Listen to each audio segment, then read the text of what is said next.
మనకు ఆధార్ కార్డ్ వచ్చినాక ఎంత అవసరం అవుతుందో చూస్తూనే ఉంటివి. ఆధార్ లేకుంటే ఇప్పుడు ఏ పని జరిగేటట్టే లేదు. అసొంటి ఆధార్ కార్డులు అప్డేట్ చేయమని చెప్తూనే ఉన్నారు. మేము కూడా మస్తు సార్లు చెప్పినాం. ఇప్పుడిగ పిల్లల ఆధార్ కార్డులకు వచ్చింది కదా పెద్ద పరిశాను. ఏమైతది ఆధార్ అప్డేట్ చేపియకపోతే, ఇవాళ కాకపోతే రేపు చేపిద్దాం అనే ధీమాతోని చాలా మంది పార్టీ లేనట్టే ఇడిచేస్తుర్రు. అందులో బుడ్డ పోరలదైతే అసలు పట్టించుకొని కూడా పట్టించుకోరు. ఇన్ని రోజులు అంటే నడిచింది కానీ ఇప్పుడు గట్ల కాని పని.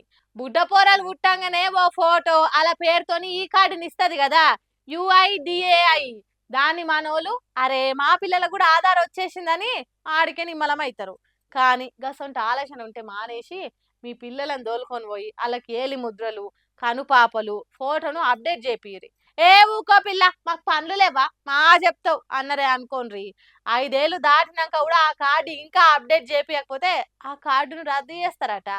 ఇంకో మచ్చి ముచ్చట ఏంటంటే 5 ఏళ్ళు దాటినా 7 ఏళ్ల లోపటున్న పిల్లలకు ఆధార్ కార్డ్ అప్డేట్ ఫ్రీగా చేస్తారట. కాబట్టి ఎందుకు లొల్లి, సెలవు దినం చూసుకొని పోయిరర్రి. ఏమంటున్నా మరవకుర్రి, లేకుంటే మొదటికే మోసం వస్తుంది. అటెనక మీ ఇష్టం ఇక.